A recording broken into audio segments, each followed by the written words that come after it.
Please kindly, we will do it together.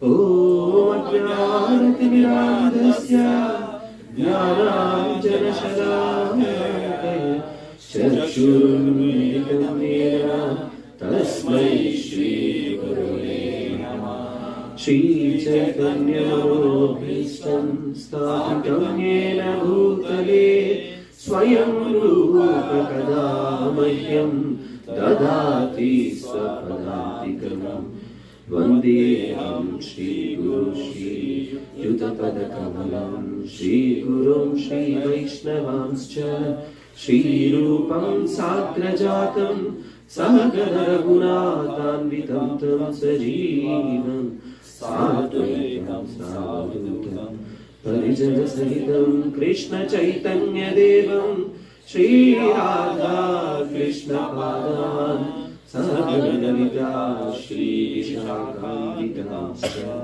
He Krishna Karuna Sindhu Dinabandhu Jagatpate Gopesha Gopika Kanta Radha Kanta Namostute Tapta Kanchana Gaurangi Radhe Vrishabhanu Sute Devi Pranamami Hari Priye Vancha Kalpatarubhyascha Kripa Sindhu Yaivacha Patrikaram Pavanebhyo Vaishnavebhyo Namo Namaha. Jai Shri Krishna Chaitanya Prabhu Nityananda Shri Advaita Gadadhara Srivasadi Gaura-bhakta-vrinda.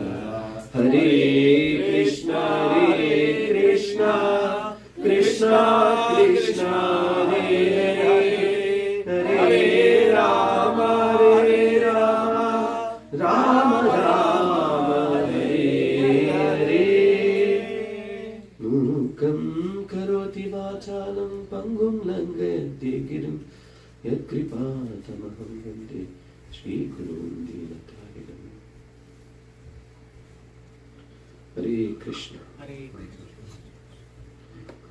This is a very nice topic that many people are interested in.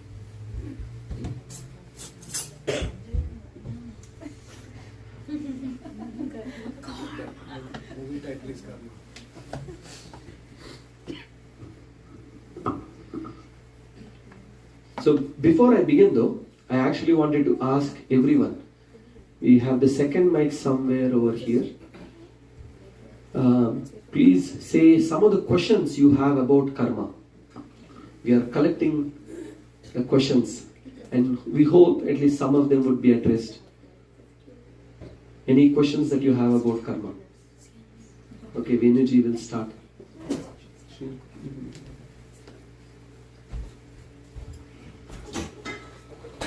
I'll start. One question. Yeah. Wait, questions in general or like questions related to the Karma. Questions related to karma. Okay. How to clean karma? Okay, how to get rid of karma, Get rid clean of karma. Yeah. Very nice. Hare Krishna. Hare Krishna. If we do something good for everybody, to someone, but still that will be backfire to us. If you do some good karma also, still it is backfiring. I don't know why. So sometimes with good intention we do some karma, Yeah. but then it gives actually instead of giving good results, we actually get bad results. So okay, why is that? Okay, good question. How can we get rid of this vicious cycle of karma? Because it is like every janma, it is calculated, right? How can we get rid? Okay, that's nice. Is there a good karma and a bad karma? Is there a yes? Nice question. Good karma and bad karma. In India, usually only whenever bad happens, we say, this is my karma. When good happens, we say, my effort. I think it is a similar question like the calculation of karma, right? We are into spiritual thing and I mean, till what extent is karma still evaluated based on that? I know that. Can you repeat the first part of your sentence? The calculation of the karma, how is it done based on the how much spiritual you are? Spiritual, Yeah. Very nice. Okay, so depending on our spiritual commitment and progress, do we get any discount or concession on karma? It's a very important topic to me. Hare Krishna. So we are collecting questions about karma. If you have any questions about karma, this is your opportunity to get it on the board. Hopefully we will address them. Today will be too short, but we will figure out. We will first give first timers an opportunity before we take second timers. Okay, if any questions about karma that you have? I don't know if anyone asked already or not. Is there any way karma starts at zero? Does at any point in time in the past, does karma start at zero? Very nice question. Please, more questions. By the way, please. Yes, Okay. Shreyan wants to ask you. Shreyan, okay.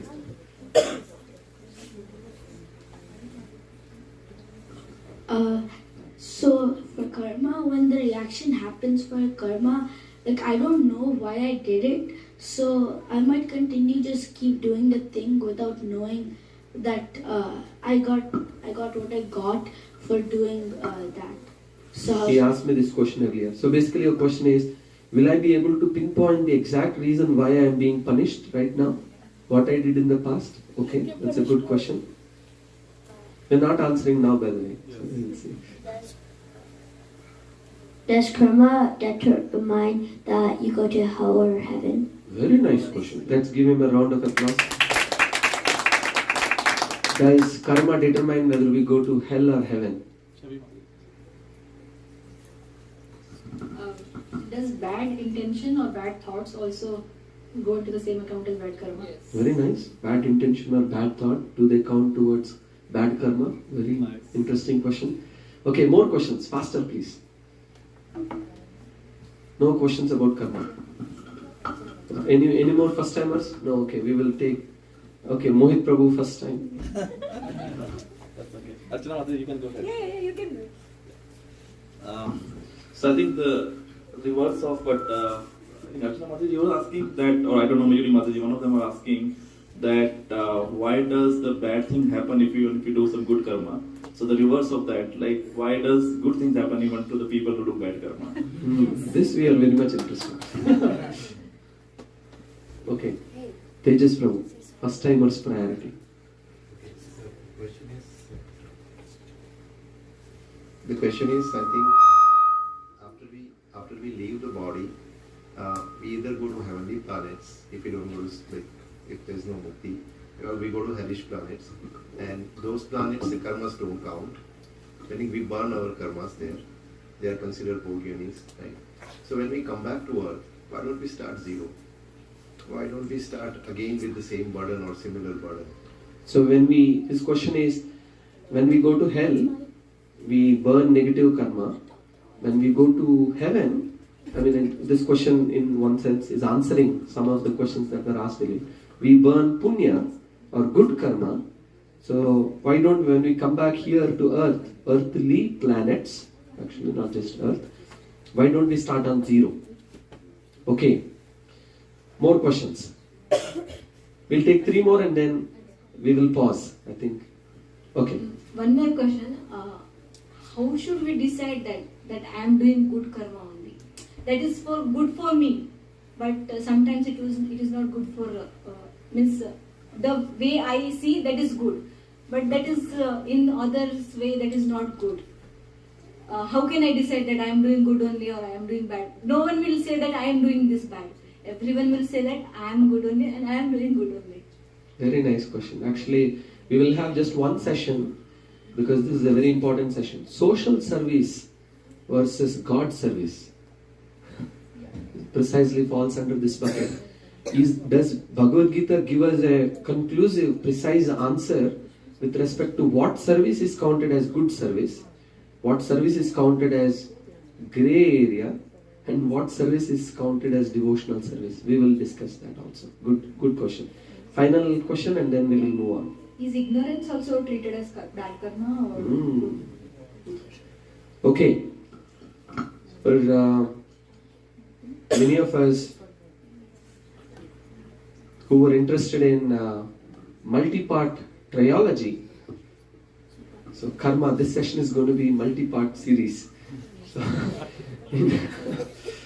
we will only do part 1 today, and I'm hoping if we are able to cover more, we will cover more.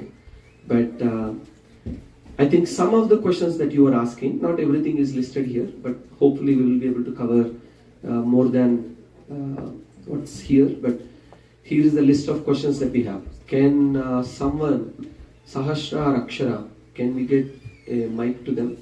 They can read the questions that are listed here.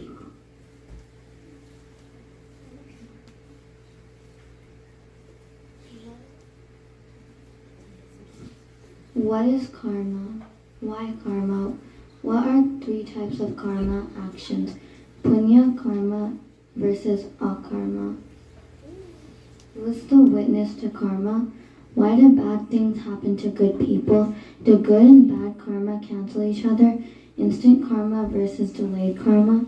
Is the law of karma applicable to animals? Why or why not? Karma at different stages? Why natural calamities? How to break free of karmic bondage? I think we were able to capture some of the questions, if not all. So, in today's session, my goal is at least to answer the top 4. What is karma? I think almost all of us have this understanding.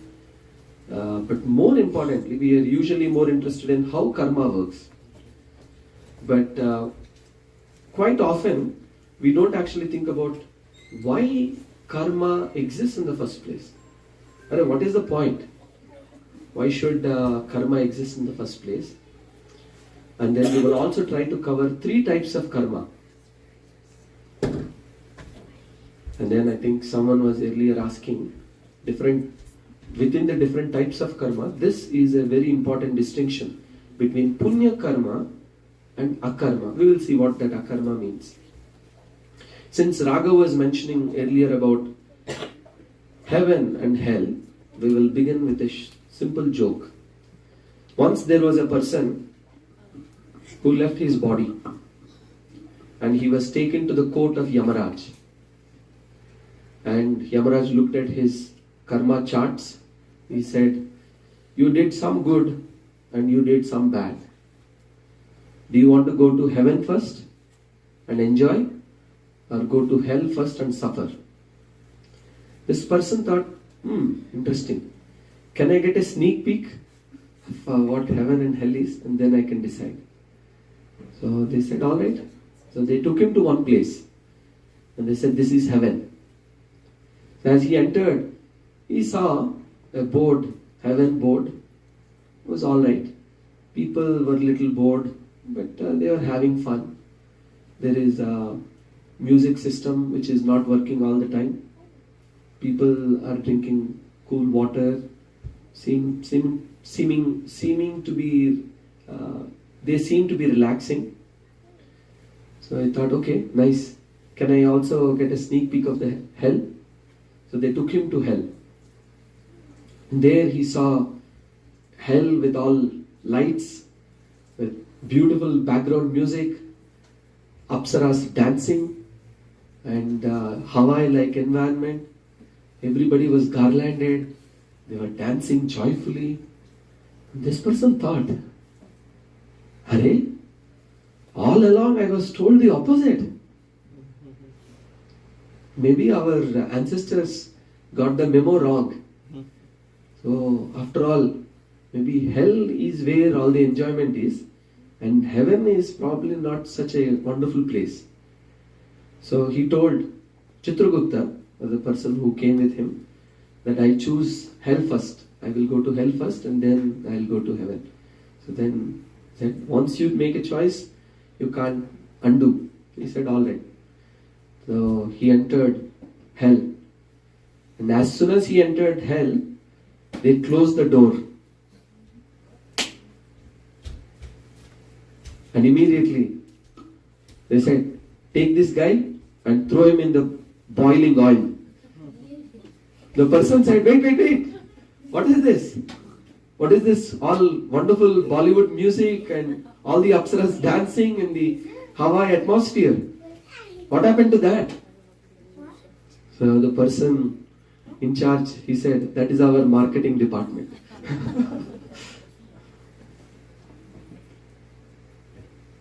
Okay, with that joke, we will begin. Can someone read this? Maybe Akshara can read this. Are you able to say? When we see the world around us, full of disparities, rich, poor, handsome, ugly, intelligent, dull, fair, black, strong, weak, literate, illiterate, that often provokes questions in our heart. How could fate be so unfair? Why does one boy enjoy while another boy suffers? But the answers to such questions are crucial to all of us because they give us direct clue to how we can become free from all future suffering. I think, of course, some of us who are older enough may have some understanding, but do any of the kids have this question? Did you ever wonder why some are born in rich families, some are born in not so rich, some are born strong, some are born with weaker health, some born with more intelligence, less intelligence, some are born more beautiful than others? Did you ever wonder? Anyone ever wondered? Okay, we have 1, 2. Anyone else? Okay, 3, 4. No one else wonders? Okay, 4, 5, 6. Of course.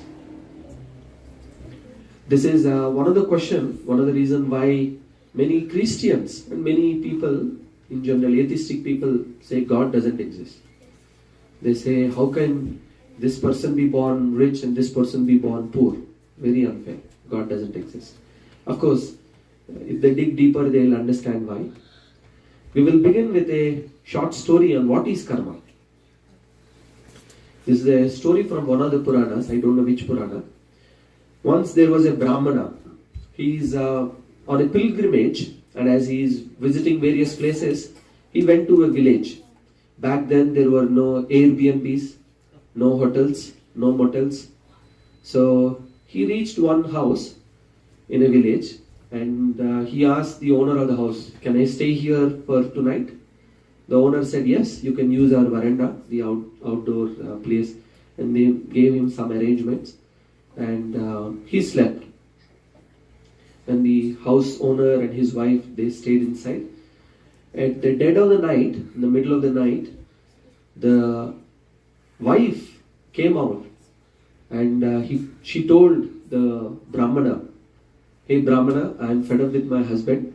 I want to run away with you to the forest and let's enjoy.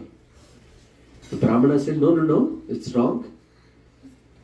But she persisted, but the Brahmana also was steady. So eventually, with anger, she went back in and slammed the door, and the Brahmana heard a loud sound. Ah! Then immediately Brahmana ran inside, wanting to see what happened. And he saw the head of the household, the husband, with a knife in his chest, crying out, please help me, please help me. The Brahmana immediately ran there and took out the knife. And as he is taking out the knife, hearing the loud cry, the neighbors also ran to the house. So as the neighbors were entering the house, they saw this Brahmana holding the knife. And there lied the person, and he left his body. And the wife is standing next to him, and she's also crying, oh, please help me, please help me. And when the villagers came, she said, the Brahmana wanted to marry me, enjoy me, so he killed my husband. And all the villagers were thinking, how can we kill a Brahmana? but let us punish him. So they actually chopped off his hand. Very violent story, right? And the Brahmana was thinking, oh, what did I do? What mistake did I do? And crying, he left the village. And then with so much pain, he was sitting under a tree and he fell asleep. In his dream, it is revealed to him what happened in his previous life. In his previous life, he was a Brahmana. He took a vow never to lie. So as he was sitting outside his ashram, he saw one cow running into his ashram. And behind that cow, few minutes later, maybe 10-15 minutes later, one butcher with a knife came to him. And he asked, do you see a cow come in this direction? Do you know where it went? The Brahmana was thinking, if I don't tell the truth, I would have broken my promise. So he actually pointed like this, indicating that the cow went in this direction. So the butcher went, killed the cow. So it is mentioned that because the Brahmana told the truth, he again took birth as a Brahmana. But because he used his hand, which resulted in violence to the cow, in his next life, his hand was cut off. And the cow is the wife, and the butcher is the husband. And because the butcher killed the cow in their previous life, now the wife killed the husband. Any of you thinking, wife and husband? No violence. That's what No violence.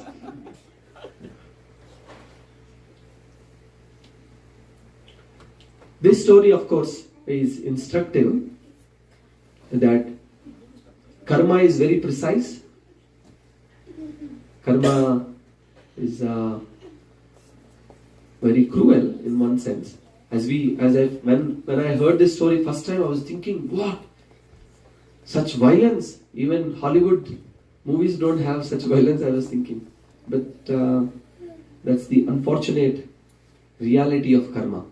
And some of you were asking, I think Mataji was asking earlier, this is a very stingy, karma is like you touch once, you can't get rid of so easily. There's so many rules and that and this, and it feels like only suffering is, you're bound to suffer only through karma. Okay, now what do you see in this picture? Someone trying to kill a cow. Okay, someone trying to kill a cow. The faces are exchanged. As in? The man should have man's head is given to the cow. So man has the cow's head and the cow has the man's head. What does it signify? In the next life, if the man kills the cow, in the next life, the cow will take birth as the man and it will kill the man who will now take birth as the cow. It's a karma in a very beautiful picture. Violence breeds violence. Wait, if the cow killed the man, then they would just die as well. Of course, in their next life. So in this life, yes. If a man deliberately kills a cow, this picture is indicating that in his account, he has a bad karma to suffer a capital punishment of killing. And that will... but then if the cow... Questions later. Okay. Here is another picture. But then okay. Here is also a joke. Because we just heard a gore story. Something called chain of screaming.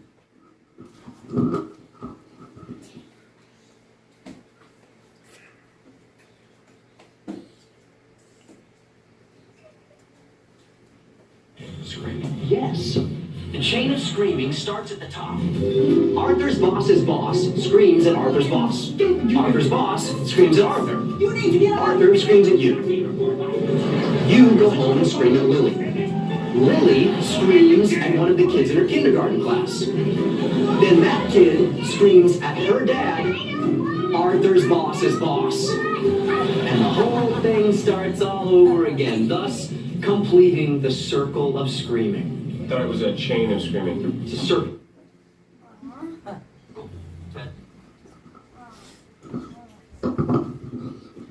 Okay, I thought to lighten up the mood, we'll add something there. I think it's from Friends, some episode. How I Met Your Mom. Mother, that's true. So some popular, I think very old, I don't know if it is still there. Okay, so now the important question. I think this will help tremendously. The type of questions we ask and the answers we will get will also be very beneficial. Before we can understand how karma works fully, we should understand why karma.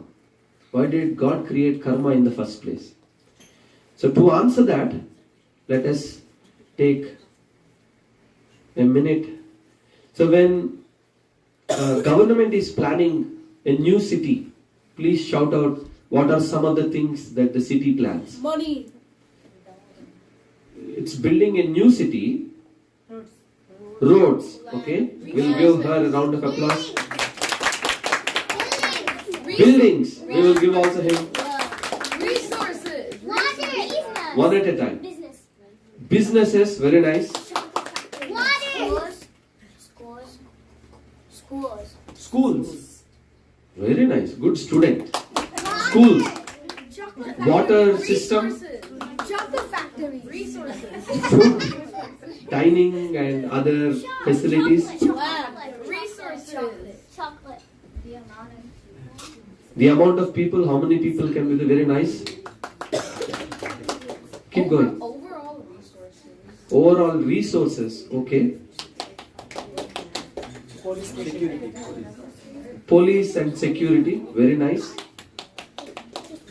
Like the city's government, like the mayor and everything. The governing system for the city, very beautiful answer. We can be a little more generous. Alright, yes. Hospitals, very nice, loud. Amusement park. He is going to Disneyland in summer. Very nice.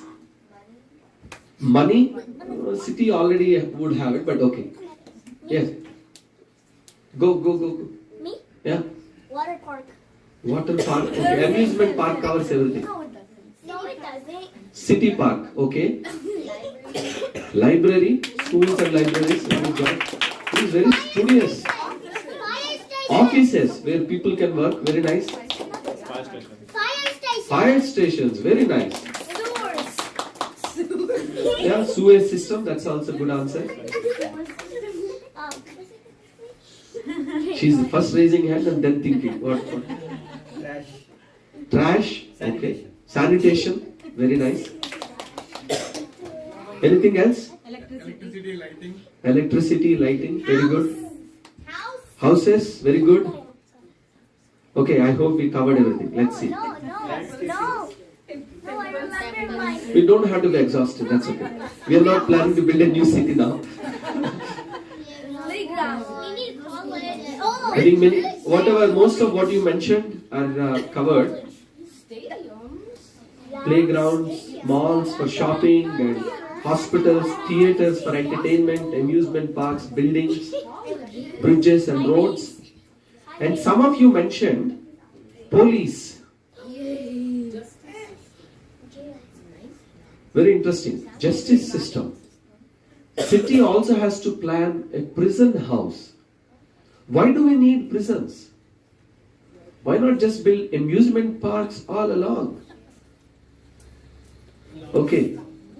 If you want to answer, you should come here because this is a no mic zone, unfortunately. We are trying out a new mic. We got the Bose speaker So we weren't able to try it out. So anyone who wants to answer, please come here. Yes. Please give her the second mic. Okay, why do we need prison? Why can't we just build amusement parks? There are many bad people and there's no other place for them to be. Very beautiful. Let's give her a round of applause. Okay, who can answer? What do these bad people supposed to do in prison? What is the purpose of putting them in the prison? Okay, Sahasra. Sahasra. Who said? Okay. We'll give him a mic, so, or you can say it loudly. So that they can learn their lesson and like, figure out their mistakes so they stop doing that. Repeat in the mic, please. It doesn't count until you say it. So they'll learn their lesson after very harsh punishments in the jail, and they'll try not to do it again because they don't want to go to jail again. Wonderful. Let's give him. So the purpose of a prison. Do you have anything to add, Sahasra? That's it. Okay. Anything else? Okay. To understand what he did wrong. Yeah, so very beautiful. They sometimes have this solitary prison, solitary cells, where they just sit. They're supposed to just keep thinking what wrong they did, and eventually transformation will come. And then punishment. But ultimately, the beautiful point is, Anish mentioned, transformation. They understand what mistake they made and learn lessons from it and not repeat that in the future. Right? So that's the whole point of a prison. Actually, in US Constitution I heard, prisons are actually called reformatory centers. So they are not actually called punishment centers or prisons, but reformatory centers. Correctional facilities. Yes, that's an exact term. Okay. So the need for prison, as it is mentioned, is punishment. Because some people, if you just put them in solitary cells, will not learn. They need some, then they are ready to listen. Yes. But ultimately purification. Some of you may think that is Donald Trump. That's just a coincidence only.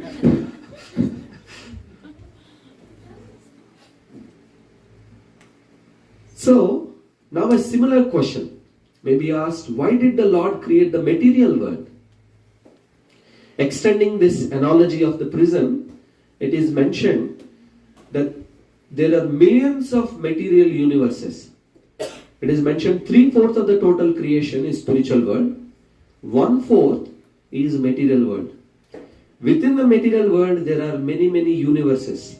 We hear this multiverse concept, this whatever this Disney guys, not Avatar, Avengers, and all these people use multiverse. So there are multiple universes. Bhagavatam talks about, you see this Mahavishnu lying here with so many balls. Each of this is not the football that Mahavishnu is playing, but each of this is a universe. Within this universe is multiple planetary systems, and each universe has one Brahma, one Shiva, one another Vishnu called Garbhodakshaya Vishnu and all that. We will probably, it's a topic of its own. How does creation happen and different types of personalities there.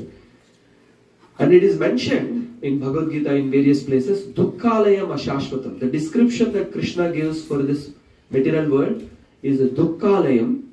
Alayam means a place where something can be found. Vidyalayam means where Vidya can be found.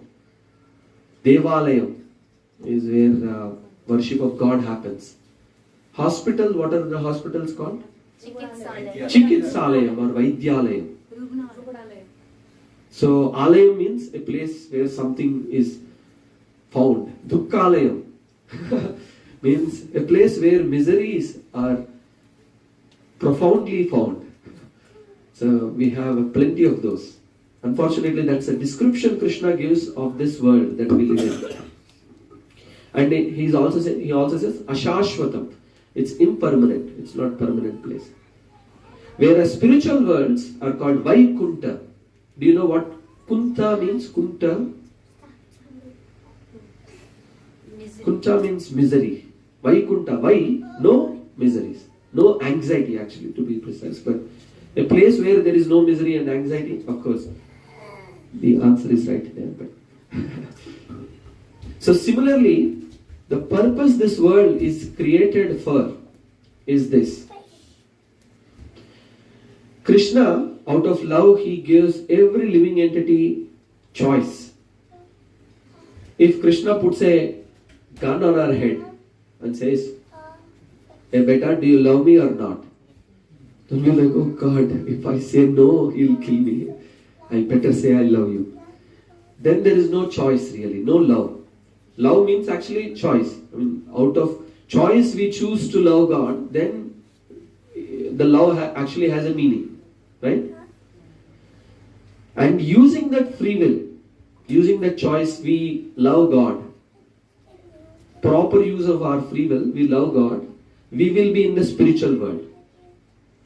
But if we say, "Sorry, I leave you, I don't want to be with you," then it is mentioned we come to the material world. So the misuse of our independence, the misuse of our choice is why we came to the material world. Which is why we are suffering once in a while or a lot, depending on our realization. And after sufficient purification, we will again be able to go back to the spiritual world. Just as we were discussing earlier about prison house, now see this material world as a prison house.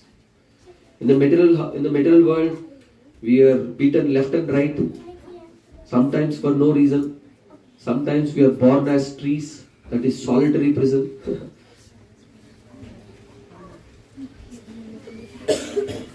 Eventually with the goal of getting purified. So the hope is that we get purified and we will eventually go back to the spiritual world. So that is the why part of karma. Now I would like some of you to help me. So karma is nature's rewards system. Anyone has Macy's rewards and other rewards? So karma is nature's reward system. You do good, you get some positive points. You do bad, points are taken away from us. Or worse yet, we are punished for that. Here is another joke. Can someone read this question? Okay. Why is there no menu at the karma restaurant? Any guesses? Why is there no menu at the karma restaurant? There is a restaurant called Karma. There is no menu there apparently to choose from. Because you know why? There is no choice. You get what you did. The outcome You of get your what you deed. deserve. What you deserve. Very nice. We'll give them a round of applause. We can't go to Brahmadev and say, "Hey, you know what? Next life I'm feeling I should be promoted to Indra." Or, "I have had enough with this Elon Musk guy. Please promote me as the CEO of Tesla or Twitter or whatever other companies he owns." Okay. So far we covered two questions. What is karma? I think high level we discussed. We haven't covered everything about karma. And then we discussed more importantly why karma. Anyone has any comments on why karma? We'll take just two comments before we move on. We'll give adults a chance. So why karma exists? Please just reflect whatever you heard. Anything that you heard that you will give mic to this side. Maybe this Mataji's Prabhu's karma also. Okay. Same example like prison, right? How why we keep bad people to prison? Same thing. What like if we did bad in previous life, then they have to take the punishment. Very nice. So the karma exists so that when you do good, it's like a carrot biscuit. Krishna is giving, okay, you did well, good job. Do you know how they train animals in zoo? So anytime they do desirable activity, they give them little treat. So the animal thinks, okay, they like this, and next time I'll do more. And then they keep giving more and more, and that's how they train. Anytime they make a mistake, electric shock. So they know, oh, I'm not supposed to do this. So very nice. We'll give her a round of applause. Okay, Srinivas Tatagaru has a reflection or a comment. Overall, to keep the sanity in the system, in the sense like people, over a period of time, the intention is people should be disencouraged or demotivated from doing harm to the society, and also motivated towards doing good to the society. So that's why karma is important. Very nice. Especially when the karma is immediate. So we see somebody drinking alcohol, and then eventually his entire life is him becoming alcoholic, and his entire life is broken. Then people are wondered, oh God, let me not do this bad karma because it has bad results. Similarly, I mean, I'm sure there are many bad such bad karmas that we can expand this example to. Okay, so some more about karma.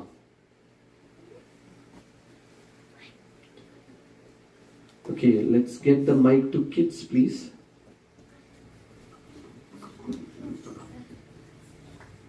Radhya, you want to read?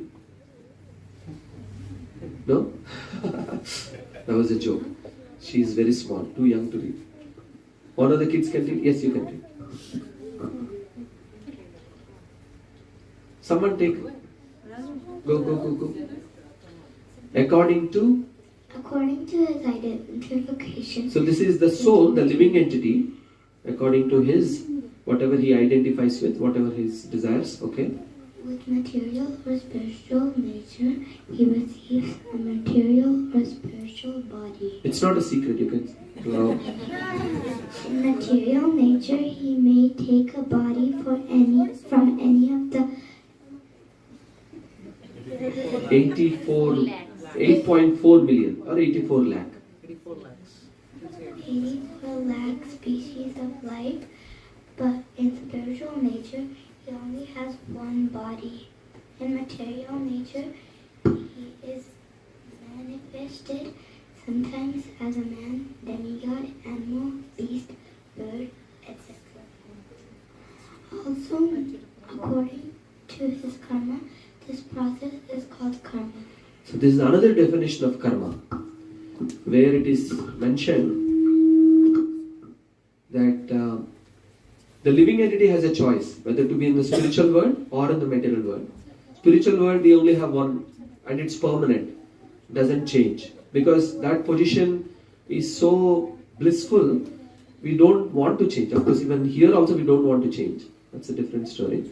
But we are forced to change. Sometimes we may not like our position also. So we have 8.4 million species to choose from. Indirectly we choose. By our actions in this life, the body for our next life is decided. So the activities that lead us to the next life. So here it is mentioned, the kid may want a bike. A teenager may want a motorbike. An adult may want a car. The desire in itself is not sufficient. Having a desire doesn't manifest whatever we desire. We should also deserve whatever we are deserving. And that deserving credit is called karma. So this is another way to define karma.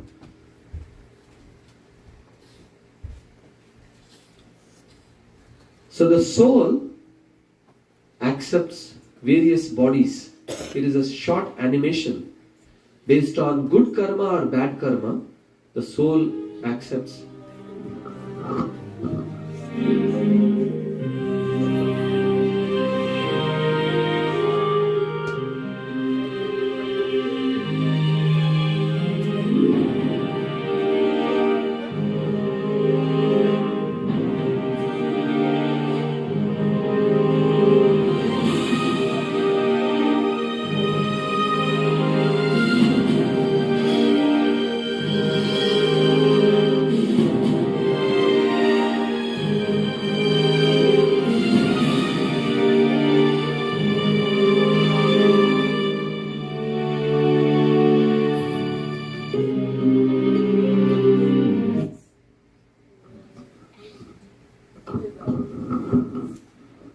become a devotee, like in this picture, it's our good fortune.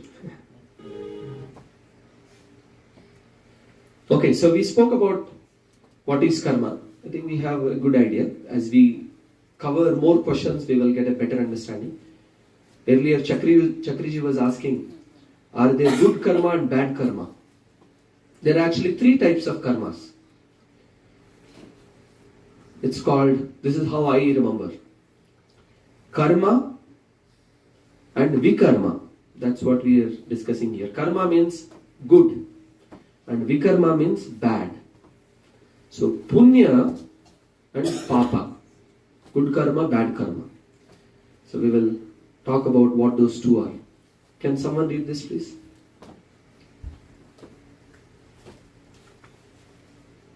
If my body is nicely formed, intelligent, healthy, and born in aristocratic or rich circumstances with good opportunities for education, it is understood that I have acted piously in my previous life. So, not only the rich family, but educated family. If you have good, healthy body also, that means you have done good karma. Intelligent mind. If we have intelligence, that is also an indication of our past karma. Of course, subtle, the gross body, for example, we can't change much. I am born with some height. However hard I try, how much Bournvita or Boost, whatever that thing is. How much ever I drink, I am not going to grow much. We will not be appreciably change our karma. Subtle things, they are changeable, but still that is also, I mean, you will see twins born, raised in the same atmosphere. Can you switch it off, please? Raised in the same atmosphere, but still somehow they turn out to be of different intelligence. Someone is more intelligent, the other person is less intelligent. Different personalities. So, of course, that explains. Thank you, Mahaprabhu. There must be good and bad karma. So, depending on if we have done good, we see good results. Same thing here. Can someone read this, please? Anish?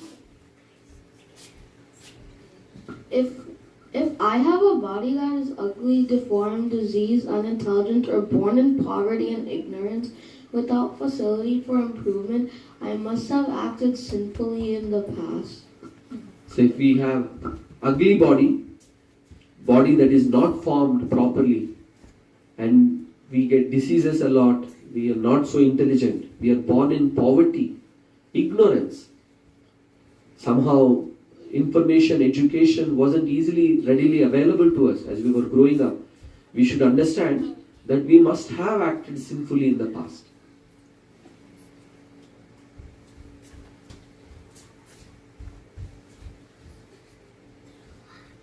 Okay, here is another one. Can someone read this, please? You can also come forward. Good karma is like a credit in the account, and bad karma is a debit at the time of death. The plans of the soul are stored within the mind, and by the help of higher order natural laws involving karma, the soul gets the facility to give these plans shape in his next life in a substitutable body form. Very nice. We give her a round of applause. It's very interesting. So good karma is like credit. Bad karma is like debit. And this is a very important point. If in our current life, if we weren't able to fulfill all the desires, then that gets stored in the subtle body of our mind. Usually we hear that at the time of death, what happens? We say the soul leaves the body and goes. It's not just the soul that leaves the body, it is actually the subtle body also. The soul is encaged by mind and intelligence, and they also go. So that's where all our material desires are stored. And then we are given a suitable body to fulfill the desires that we have and that we deserve. We will see a lot more about it. So, okay, so I mentioned about 2 types of karma. So I said vikarma, that was pointing downwards, which means bad. If you do bad, you go down. As in, we go down into animal kingdom. As humans, we take birth and we do a lot of bad activities. Then we go down into animals. We may take birth as animals, we may take birth as trees, so many varieties that are available. Or we may go to hell and get punished and purified. The second I mentioned is called punya or just karma. Bhagavad Gita talks about as karma and vikarma. And then there is a third one called akarma. Can everybody do this, please? As you are leaving this, everybody should think you are attending some Bollywood dance music class. You should do like this. Karma, vikarma, akarma. Karma, vikarma, akarma. As this points out, this is the aeroplane to take off to the spiritual world. Slowly but surely. So akarma is spiritual activity. Can someone please read? Sahasra, can you please read this, please?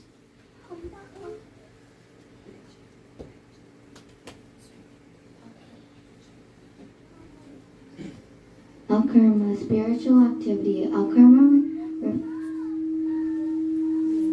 Maybe you can keep it on the back. Akarma refers to spiritual activity performed on behalf of Supreme Lord or for pleasing the Lord. Some examples of akarmic activities are the actions performed to please the Supreme Lord, chanting Hare Krishna, Nava Vida Bhakti, ninefold methods of devotional service, and rendering various types of service for Lord's pleasure, like cooking, preaching, gardening, painting, singing, and other similar acts of bhakti. Very nice. Thank you. See, usually this is something we may not have heard much. So in addition to these two, vikarma and karma, there is also something called akarma. For spiritual activities, there is no karma.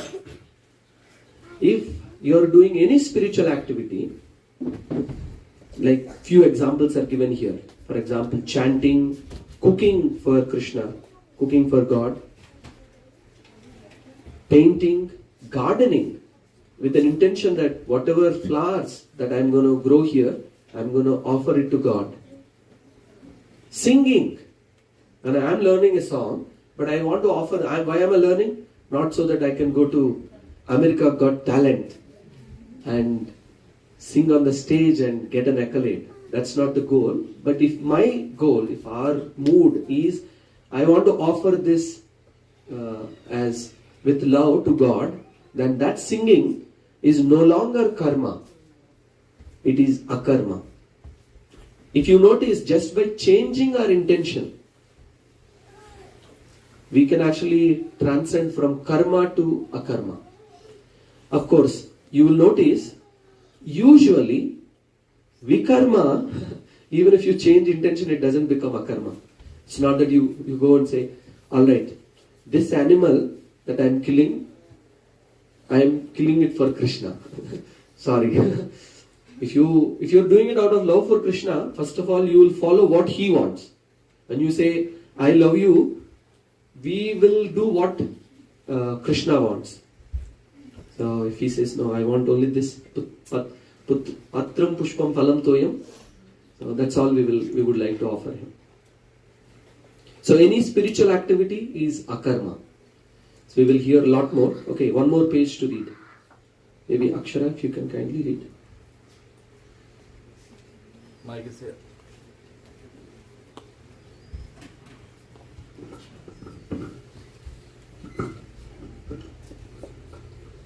One develops devotion for the Lord, detachment from worldly affairs, purity and spiritual happiness. Since the person for whom the service is performed is Sri Krishna, the supremely pure, akarma liberates one from the cycle of birth and death, bestows love of God, and takes one back to the spiritual world. Very nice. Thank you. There is a verse from Srimad Bhagavatam that says, Vasudeve Bhagavati Bhakti Yoge Prayojitah Janayatya Suvairagyam Jnanam Chayadahaitukam. It says, just by performing bhakti to the Supreme, two things happen, it seems, as a concomitant factors, as side effects. I mean, not the main effects, but side effects. It says, Janayatyasi, something takes birth. Janayatyasi, Vair Asu, means Janayati Asu, means very quickly something takes birth. Janayatyasu Vairagyam.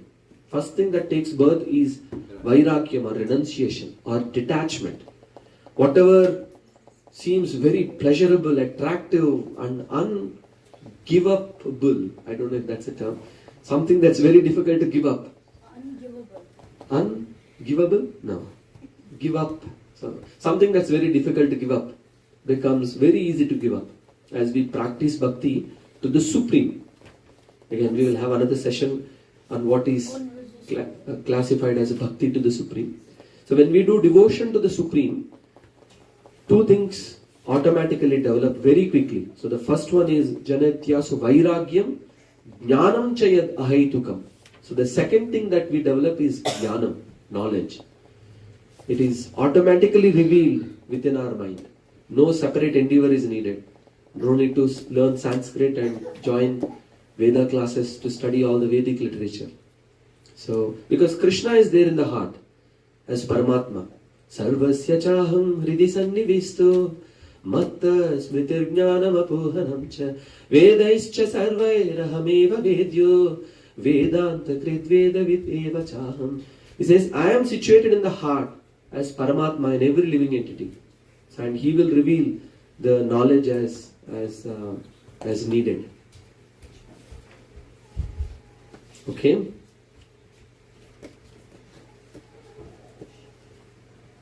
Here is a quick question.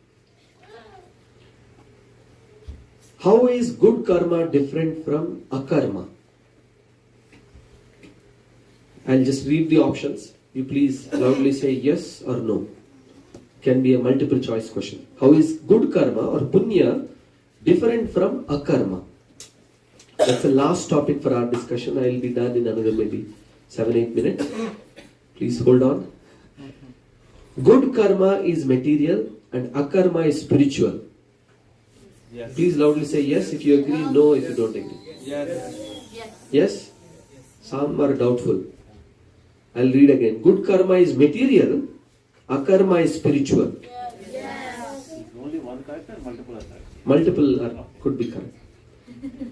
He's preserving his choice. Okay, next one.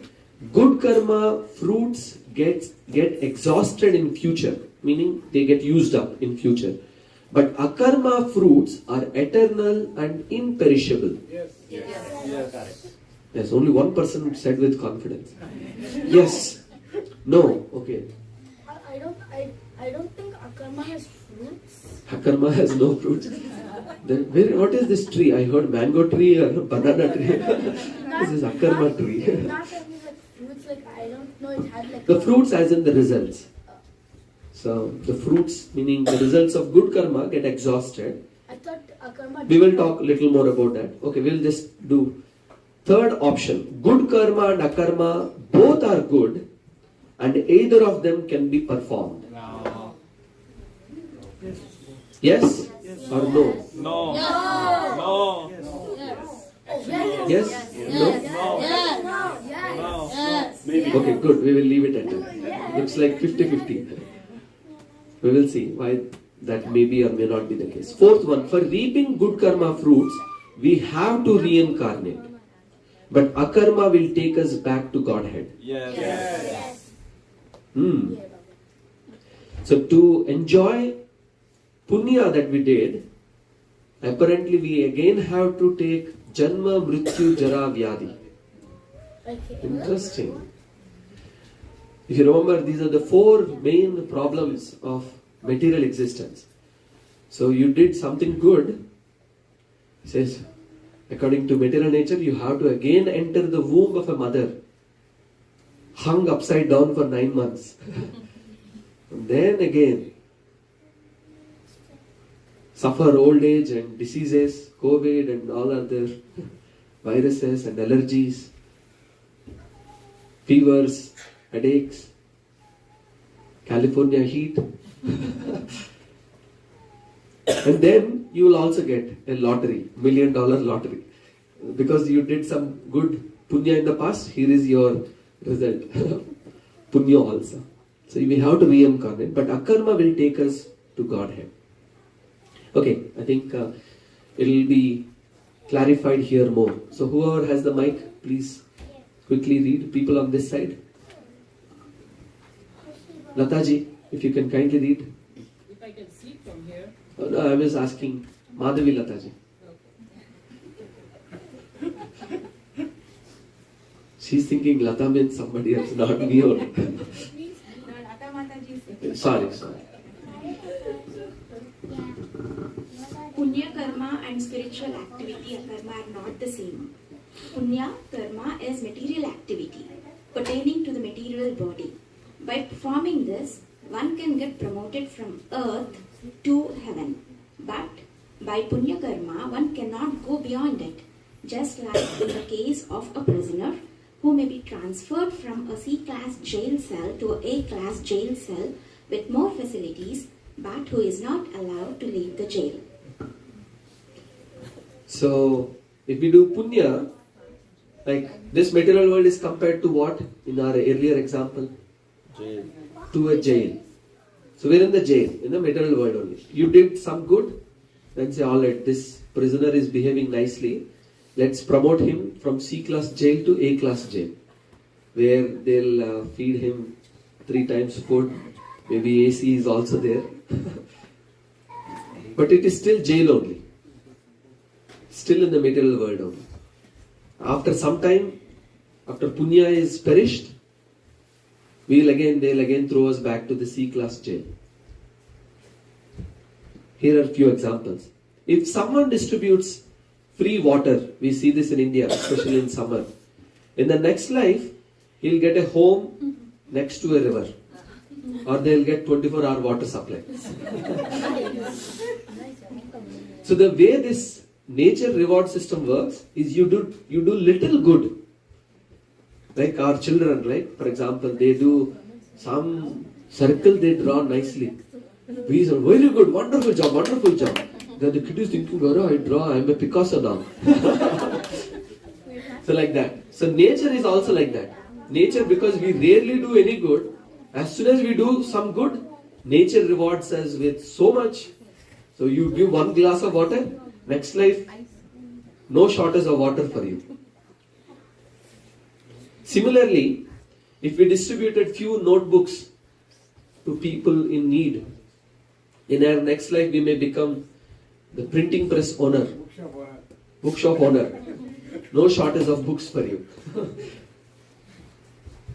Or if we have given somebody cloth, which we have this as a tradition in India, then in our next life we'll have plenty of maybe a textile industry, Chandana business, or a good husband who will buy a lot of clothes,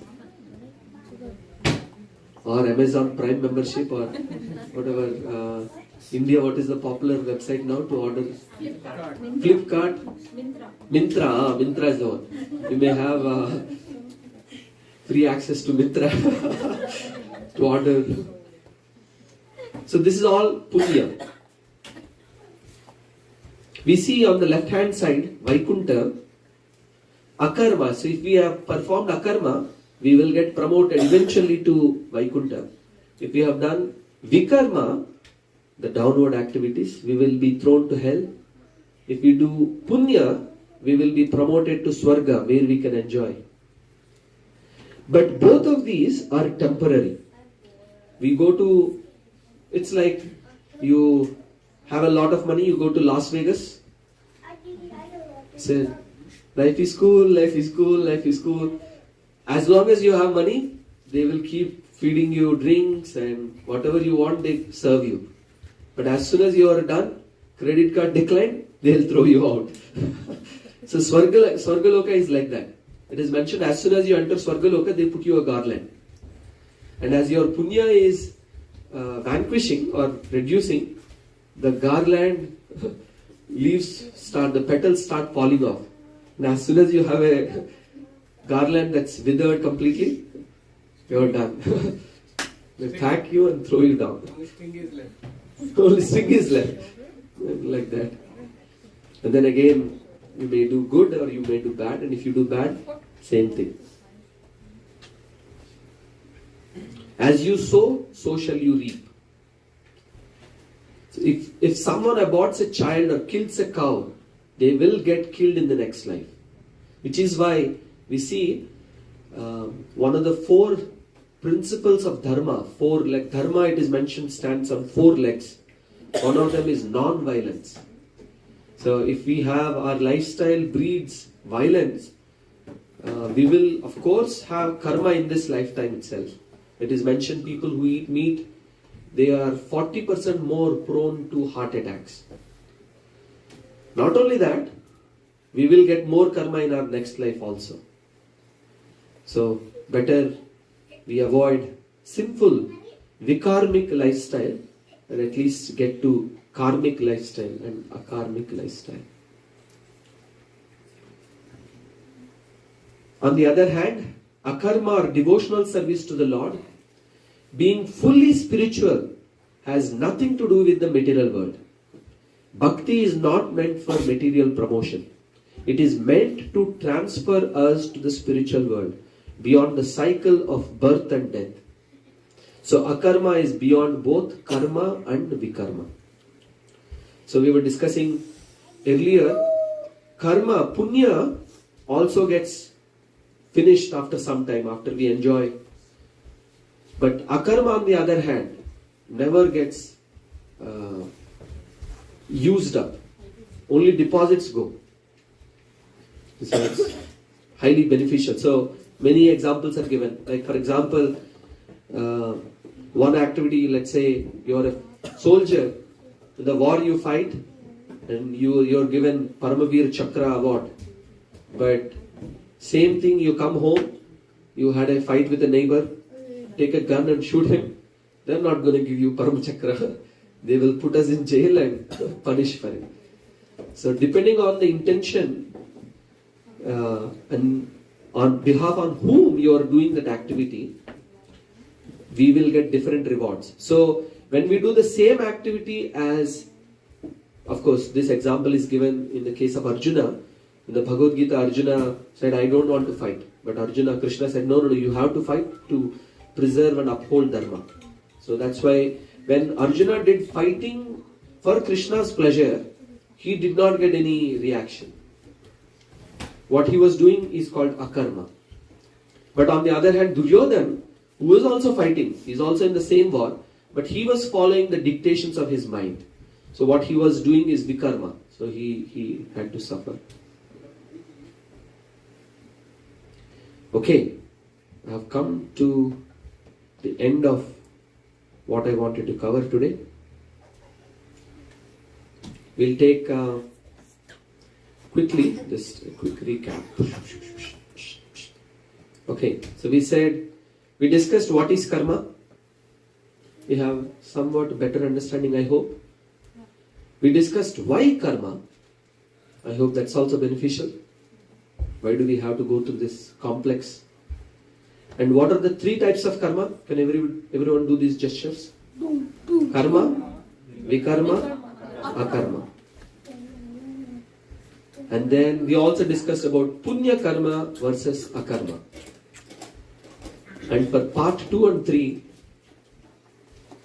we will have session next week. We will discuss about, is there any witness to our activities? Or who is keeping record? And is he doing a good job? Sometimes you wonder, I'm such a noble person, I must have done a lot of good.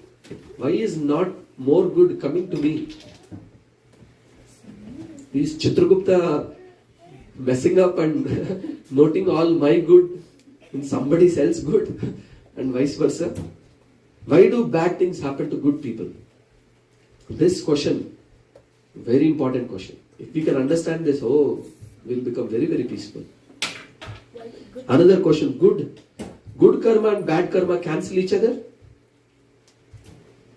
We also discussed briefly about instant karma and delayed karma. We'll talk about that. Is karma applicable to animals? And what are different stages of karma? This is also technical but very beautiful. This once we study, we will understand how karma works very nicely. And then why natural calamities occur, why tsunamis, earthquakes, forest fires. So many people die. Sometimes innocent children die. Don't seem to have much logic. Tsunami took away millions of people, lakhs of people, if not millions. And then finally we will also discuss how to break free from karmic bondage. So I stop here. Thank you very much for your attention. Hare Krishna. We'll take one reflection. We started at 7:40. A humble request. We are not 7:40, 6:40. The humble request is we do want to start at least at 6:20. I don't mind starting, but whoever comes later, you will be in a what is this guy? Matrix type of movie. You don't know what's going on. You miss the beginning, you miss the fun. So if possible, our humble request is if you can come early. From next week onwards, I am under a lot of pressure. I am looking at Shyam Kumari and Mohit Prabhu also. 6 o'clock. We are actually beginning Kirtan. So Kirtan uplifts our consciousness, opens our doors and prepares ourselves to hear. And whatever we hear, we will be ready to accept and practice. So if possible, please come early by 5:45 and then we will start Kirtan, and we want to start class sharply at 6:20. So that's our humble request. Okay, we will take a few reflections. I think Mike, I don't know if Mike will work. Whoever has the mic, you can start this side. Anything, any takeaway, anything that you heard, anything that you liked, any question that got answered.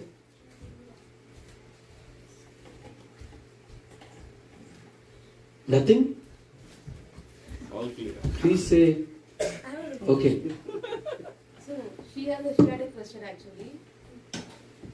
So you gave an example of the cow, man killing the cow, right?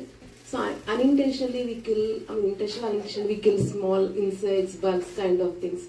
So in that case, do we get into that, like you born in as a spider or something like that in the next life is what she asked. So very nice, good question. Who asked the question? Akshara. If I can. By the way, if you ask good questions, you get extra prasadam. So there is, now we are forced to give the prasadam to Madhaviji. So the good I just question. wanted to add to the question because I had the same question. You presented a slide that even if we kill an ant, we step on an ant, that also affects the bad karma. I sped through that slide. Yes, so I just want, that was going in my mind. I wanted to ask that. So very nice. It does. Further to this, actually, you think this way that the man killed a cow in previous life. Next life.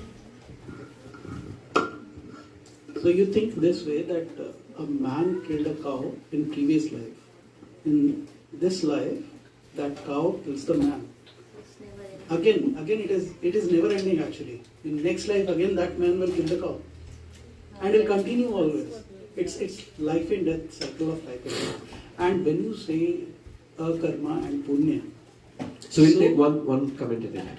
So the comment is, I'll answer your question, but I'll address the comment first. So cow got killed by the man.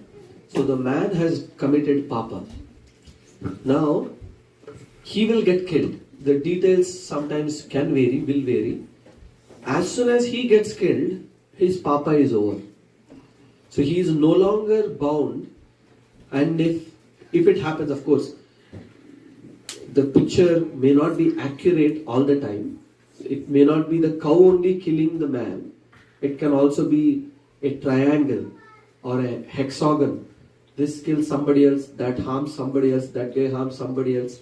Like the chain of screaming as we saw. So, but as soon as he gets his account settled, it is settled. He is no longer, it's not a never-ending cycle. But think about this, then there will be a bigger circle. And the account will be settled in a different way, in different life. Right? Yeah, it's certainly complex. It will definitely be complex. And think about, if I was coming to this one, when you say punya, which is we are doing regularly, even in our daily life, if you're working somewhere, then also you're doing service to that company, that is also part of punya. If you see, if you're donating, that is also good. Intentions are one thing which is very important. But if intentions are, then akarma, right? Puja, and then dhyana, and thinking about God's spirit, eat, Vishnu's picture. So those things you cannot do 24 hours. You have to survive also. You have to support your family also. So punya will always be there, and then life and death cycle. So how can we talk about this? Very nice question. Thank you for making a trailer for our part 2. Please attend the part 2 too. So the point is, karma is complex and it is stingy. Even though you want to get rid of it. Baba, I suffered enough. I want to get out of this cycle. Even if you want to stop it, just by breathing, we kill so many germs unknowingly. Walking, sitting, driving our cars, plucking out weeds, we knowingly, unknowingly, we commit so many sinful activities, even though we may have good intentions. Like as we have seen in the example, the first story that we began with. Sometimes, if we have good intention, the karma may be less, but still we have to suffer. So anyway, we will discuss a lot more about that. The point certainly is, yes, we should, all of this entire discussion is not so that we become PhDs in karma and figure out every piece of straw in our life, but to get to this conclusion only. Oh God, I accept karma is complicated and unnecessary. I want to get out of this. Before we address, I want to address your question. So your question is, how do I know, or what will happen if I unknowingly kill an ant? What will happen? Right? So one of the slides was mentioning the amount of pain. Of course, ants have underdeveloped consciousness. Animals have underdeveloped consciousness. The amount of pain we feel when I cut my hand to the amount of pain ant feels when ant's body is cut is different. So depending on that, we will have to suffer the pain we have given to the ant. And depending on what we are trying to do, let's say I am going to a party to enjoy, and while going I stepped on the ant. You get a different account. But let's say you are coming, this Gita class, with an intention that you are thinking, okay, let me become more spiritual. What is the whole purpose of karma?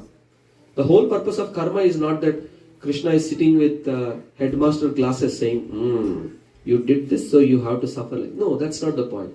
The point is to push us, to nudge us into the direction of spirituality.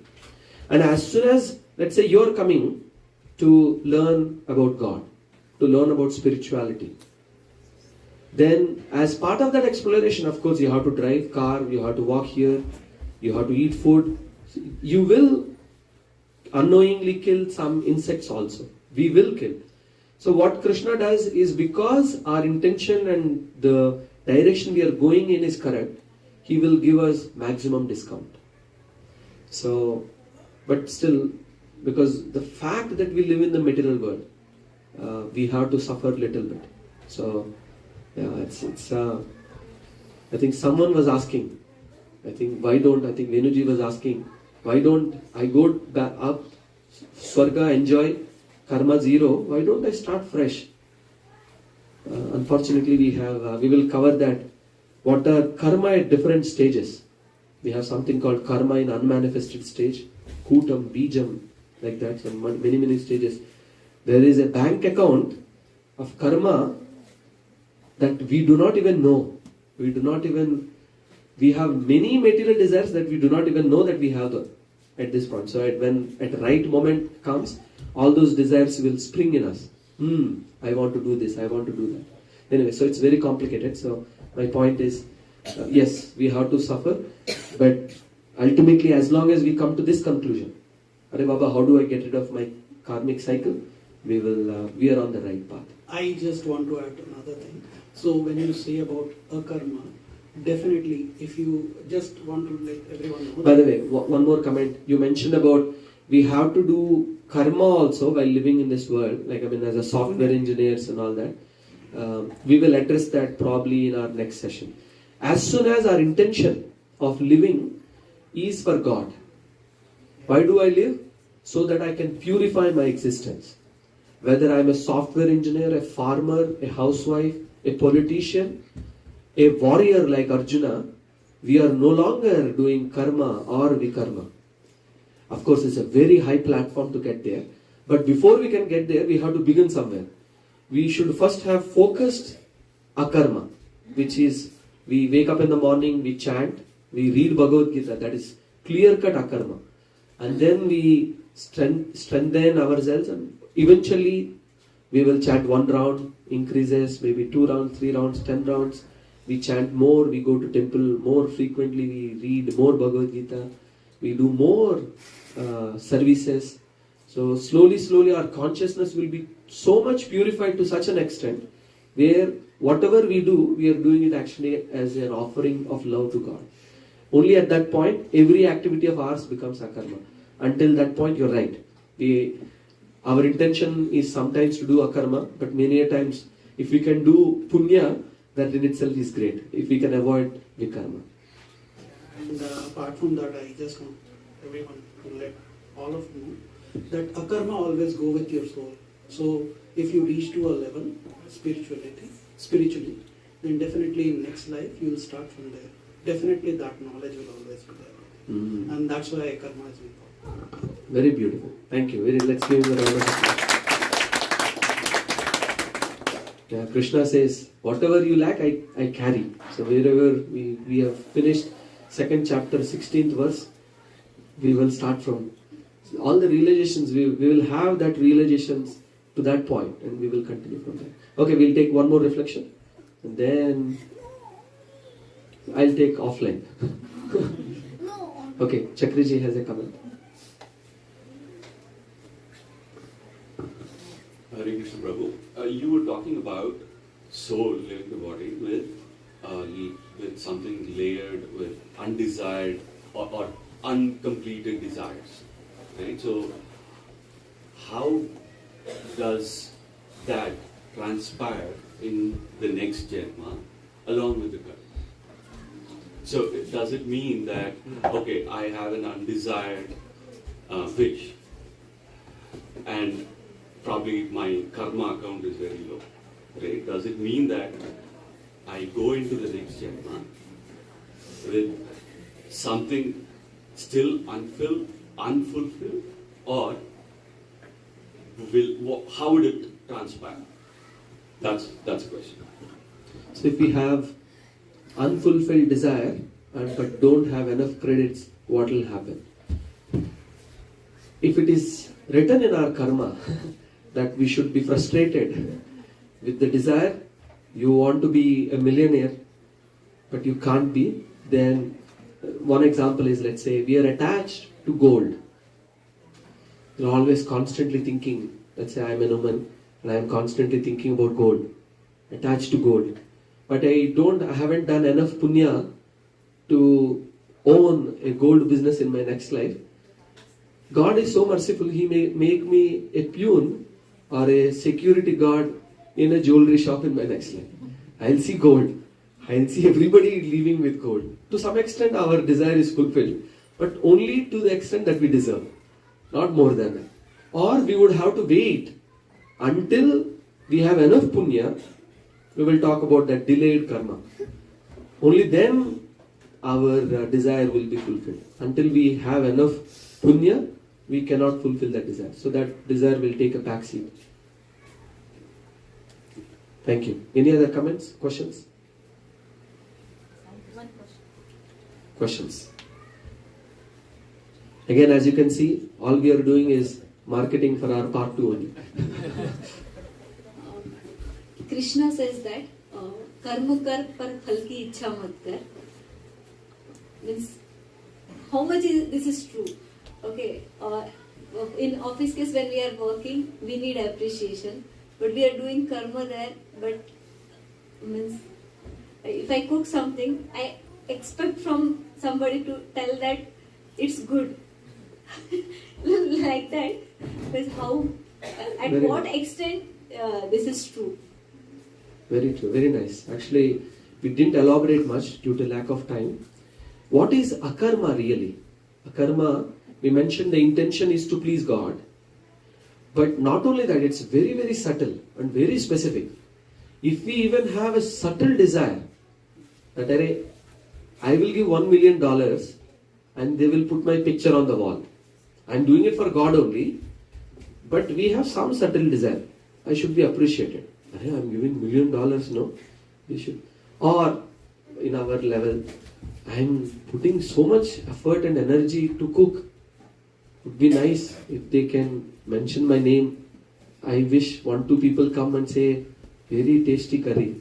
How you made? Can you share the recipe? we have that longing. Because these are all material desires. Because we identify ourselves with this matter, with this body, we think I should be appreciated.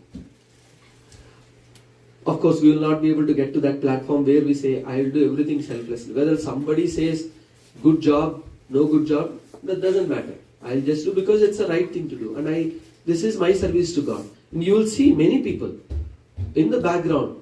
You will probably never heard.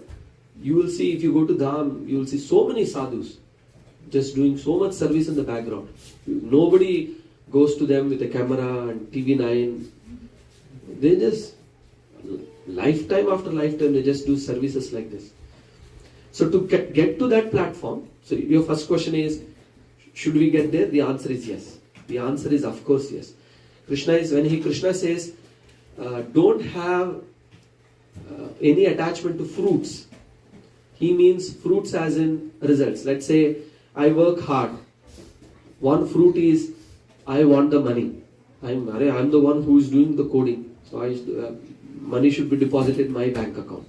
And this is my money. So this money I will decide. I will buy a Tesla or a Range Rover. I will decide. So if we have this intention, it means, but who is giving us the intelligence to work? Who is giving us the facility that we are able to walk? I am eating food. I am not producing food first of all. I am somehow getting food. I am putting in my mouth. Somehow it is getting digested. I am not the one who is saying, okay, this organ should get this much percentage, this much percentage. And the intelligence, the thoughts, many of us have this. We are working on some problem, banging our head for days together. Suddenly one day you wake up and some idea comes and you are able to solve the problem. Where does intelligence come from? Where does intuition come from? So, but ultimately we take the credit saying, good job. Me only, yes. So, as long as we have that tendency to take credit, of course, again, it's a different big topic altogether. But short answer is, the goal should be to get rid of recognition from gross to subtle. At a gross level, we should try to avoid that. We should slowly work on, I shouldn't really desire, I should be satisfied from within. By service, I should be satisfied. Service in itself is a privilege that I am getting. To be able to serve is a privilege that is only given to selected few. Not all of them, not many are given that opportunity. Many people you will see. Only few are given that opportunity to serve. So we should, oh God, they are giving me $1 million by just giving the opportunity to serve. So I don't want anything else that I'm satisfied with. So slowly we work in that direction. I hope it's helpful to some extent. One question. Okay. All right, last question, and I was hoping we'll do a little bit of chanting because, okay. So can animals get human body or can they go to spiritual world? Okay, good question. We will add that to the list. Can animals ever get human bodies? Right? Do they have to suffer in the... Because we don't see any animals attending Gita classes. So, for sure they will not be able to develop love to God. So, will they ever get redemption from this material world? Or do they have to suffer in the C class cell only? That's a good question. We will address that. It's already in that list, I think. It's the law of karma. Is karma applicable to animals? So, it's different variation of this question. Okay, we always hear that Paschatapam is like a big punishment. So whatever bad deeds you do, like when we know like somebody is not like financially strong or something, any illness or anything, they will blame it on karma. So I might have acquired some bad karma and this has come to me. So they might be feeling this as like they might be accepting that bad karma, and there is also some paschatapam. I might have done something wrong, I might have hurt someone or something. The reasoning, they keep on thinking about it. How will this affect? Like, is there something they want to revert that karma, bad karma? Like, we will address this question also. I'll briefly mention. So your question is, so people, I mean, of course, it's easier to blame on somebody else. God, what is this? Unfair.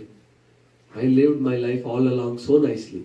I never made any mistakes, never harmed anyone, only did good. How can bad happen to me? They were recently planning to give me the gentleman of the century. But what is this? And then, yeah. So, of course, that's the question about why do bad things happen to good people. But there may be two ways. Like somebody might be ranting about why he had bad karma, or the other thing is someone might be accepting it and want to like apologize about it. So the second part of the question is, if someone does prayaschitta, will they be relieved of their bad karma? That also will address. Actually, it's a complicated answer. It's not a yes or no answer. You'll know why when I talk about karma at different stages. I'll give you the answer now. The answer is yes and no. They will be relieved from bad karma, but they will not be relieved from bad karma.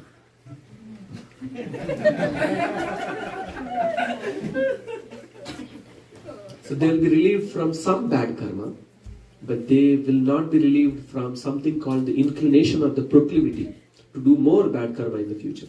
We will talk more about it in part 2 of our session. Okay, so all of you have to come back next week.